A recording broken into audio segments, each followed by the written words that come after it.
Okay, so we have a Philips TV here that we're working on. It gets no power indication anywhere on the unit. It's plugged in the wall. We'll push the power button over here. We heard it click and then click off where the relay's doing on off. Now what we're going to do is lay this unit down real quick. We have to back off of it.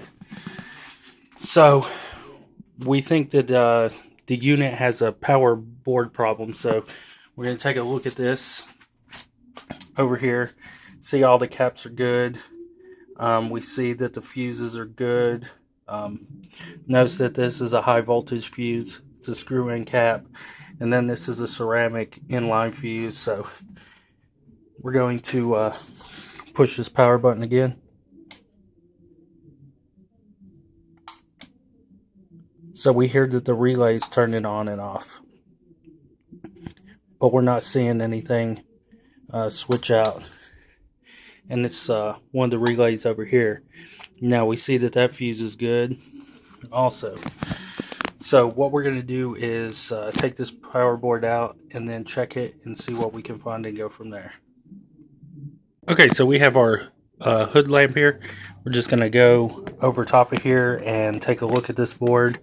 And it's a little out of focus right now, but let's get everything in focus. What we see is our relays here for on and off. So these are going to be the relays that turn on these transformers. This could be a relay that cuts on this transformer and a relay here that cuts that on. We heard the clicking over in this area, but as we zoom in, we've inspected this board earlier, and what we see is that one single resistor there, 3318, we'll zoom in on it just a little bit, has a line across it. So I'll try to zoom out of this a little bit so I can get a screwdriver in there. But we see that on this top side, we'll focus back in when we go down. On that top side is a break in a line, and you can see it across that black band. It's that break, so we see it across there. We'll zoom in just a little bit more. See that we can't get this right. There we go. So we see that breaks there, and that's going to be the resistor that we change out.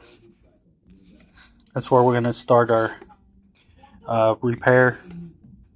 And we know that this, by the schematic, says that it's 100 ohms and it's 1/4 of a watt. What we're going to do is use 100 ohm at 2% with a 1 watt and see what it does to change that out as far as that resistor's concerned, and then see if we can't get this to turn on. So we're gonna take this out, put the new one in, and then check everything and see what happens.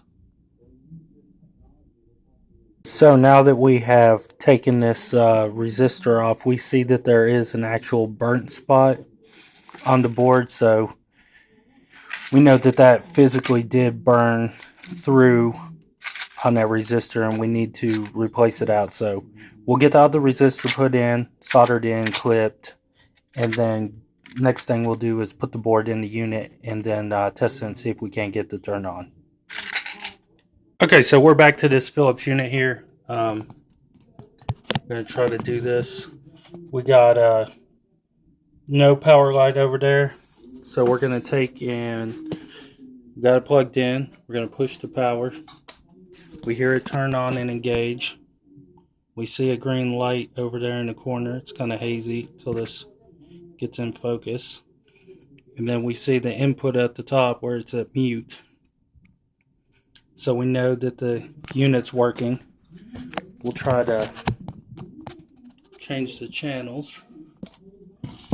And we see that it is getting inputs and such. So we know that this unit's working. So we're going to call this complete.